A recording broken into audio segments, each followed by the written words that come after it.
interesting because when people think about what makes a great assistant, the first things that usually come to mind is organization, time management, and even communication. But while those things do matter, they are important, they're not exactly what sets someone apart in this role. And in fact, the assistants who tend to stand out the most are operating at a completely different level, and it's something that's not talked about nearly.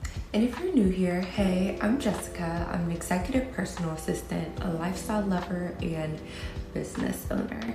Here we talk about all things PA life, career glow ups, hot topics, and actually living a life you enjoy. So if that sounds like your thing, your vibe, stick around.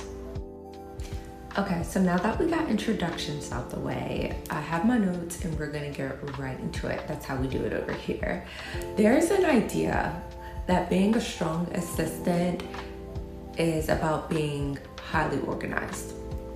And don't get me wrong, organization is important, but organization is just the baseline.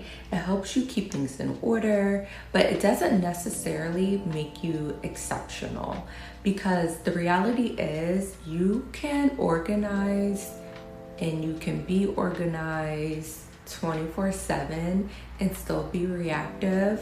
You can manage a calendar perfectly and still be steps behind. The real skill that changes everything is anticipation. And if you've been watching me for this quick time that I've been on YouTube, you've known that I always say anticipation is one of the top skills that an assistant can have. It's the ability to think ahead, to organize patterns, and to understand what someone is going to need before they even say it. And this doesn't just come from being told what to do. It comes from observation and noticing how your executive or who you're supporting moves, because what they prioritize and how they respond under pressure, and over time you will start to see those patterns. When it comes to connecting patterns, it can look like something like this. It's knowing that a meeting is going to run over and adjusting the schedule before it becomes a problem, or preparing something in advance, not just because you were asked, but because you know it's coming. And when you do this consistently, you stop being seen as just support. You start being seen as someone who thinks alongside them. And that shift is where the role becomes something completely different. The reason this skill isn't talked about much is because it's not straightforward.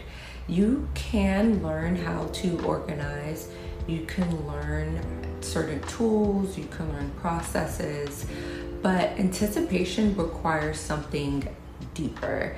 It requires patience, attention to detail, emotional intelligence, and the willingness to observe instead of constantly reacting. And in fast-paced environments, it's easy to fall into reaction mode very easily.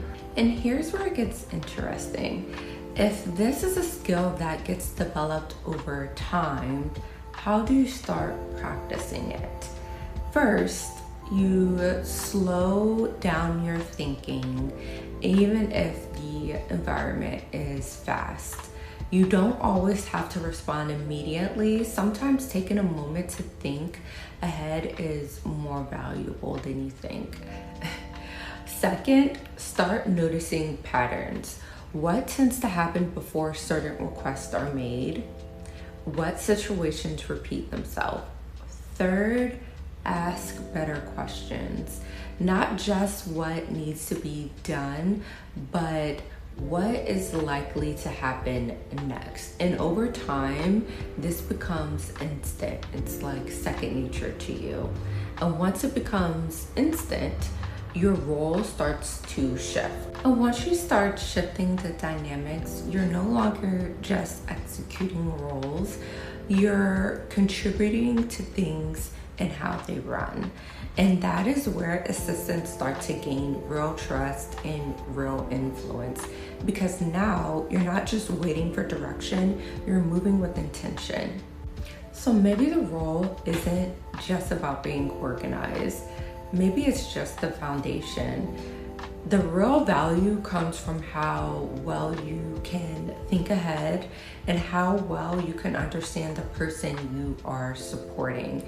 And that does take time, but once you start practicing this more and more, it becomes easier to really understand someone and read the room and read that person. Because at a certain level, that's where it will separate someone who does the job and from someone who actually becomes essential. So now I'm curious, and I'm gonna leave you with this question. When you start thinking about how you work or how you just operate in everyday life, are you mostly reacting or are you starting to anticipate?